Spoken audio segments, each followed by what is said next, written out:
Seja muito bem-vindo ao Destilado Literário. Nesta playlist, vamos explorar a riqueza dos livros clássicos, cujas obras marcaram gerações e continuarão a influenciar. Cada título será uma oportunidade para mergulhar em narrativas atemporais, personagens inesquecíveis e reflexões profundas.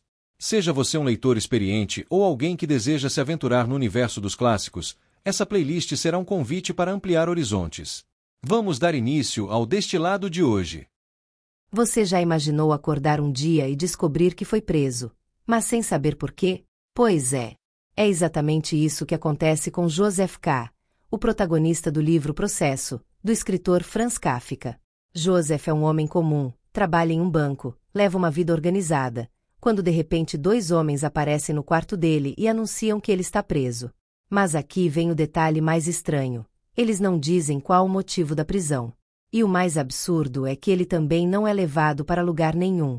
Pedem apenas que ele continue com a vida dele normalmente e que compareça a certos interrogatórios quando for chamado. A partir daí, a história se desdobra em torno da tentativa de Joseph K. de entender o que está acontecendo. Ele começa a se ver preso num labirinto de burocracia, normas obscuras e pessoas que parecem saber muito, mas ao mesmo tempo, não sabem nada de concreto.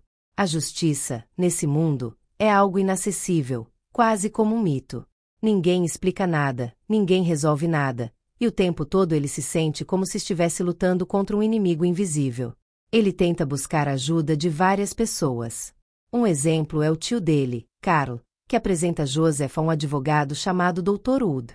Só que esse advogado parece mais preocupado em se mostrar influente, do que de fato ajudar Joseph. Ele promete muita coisa, mas na prática não faz nada. É aí que entra Leni, a enfermeira do advogado, que parece conhecer os bastidores desse sistema de um jeito meio suspeito. Depois, Joseph conhece um pintor, o Titorelli, que diz ter contato com juízes. Ele fala sobre dois caminhos possíveis para lidar com o processo. Um deles é a chamada absolvição aparente, que basicamente consiste em parecer inocente, mas sem nunca ser realmente declarado inocente. O outro é a dilação indefinida, que é quando o processo simplesmente não avança. Fica parado no tempo, e a pessoa continua nesse limbo, esperando por algo que nunca acontece.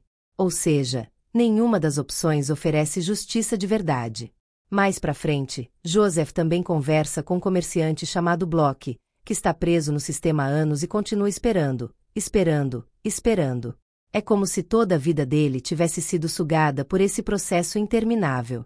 E ele já nem sabe mais por que está lutando.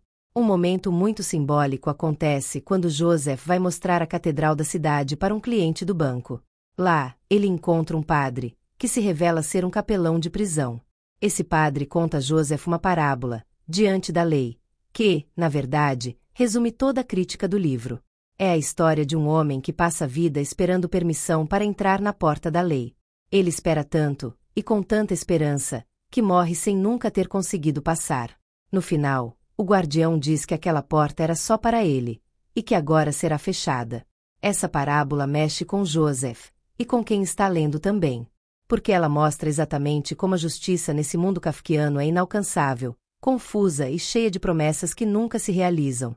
Ao longo de toda a história, o que a gente vê é um homem tentando entender algo que parece cada vez mais impossível de compreender. E quanto mais ele tenta, mais ele se perde. A sensação é de impotência total diante de um sistema impessoal, opaco, que não se importa com o indivíduo. E mesmo com toda a sua inteligência, com todos os seus esforços, Joseph não consegue sair dessa teia. No final, ele é levado por dois homens e executado. Sem entender o motivo. Sem julgamento. Sem resposta. A última frase do livro é dolorosa. Como um cão.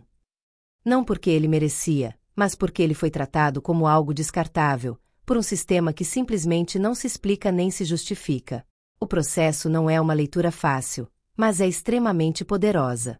Kafka nos convida a refletir sobre o absurdo da burocracia, sobre o sentimento de culpa que nem sempre tem uma causa clara, e principalmente, sobre como é frágil a nossa condição diante de sistemas que não conseguimos controlar. É uma história que continua atual, especialmente quando a gente pensa em instituições que parecem cada vez mais distantes das pessoas comuns. E talvez mais do que nunca, a pergunta que ecoa é: será que a justiça como a gente idealiza realmente existe? Que essa jornada com Joseph K. te provoque, te intrigue, acima de tudo, te faça refletir sobre o mundo que nos cerca e os labirintos que às vezes enfrentamos sem entender porquê. Boa leitura!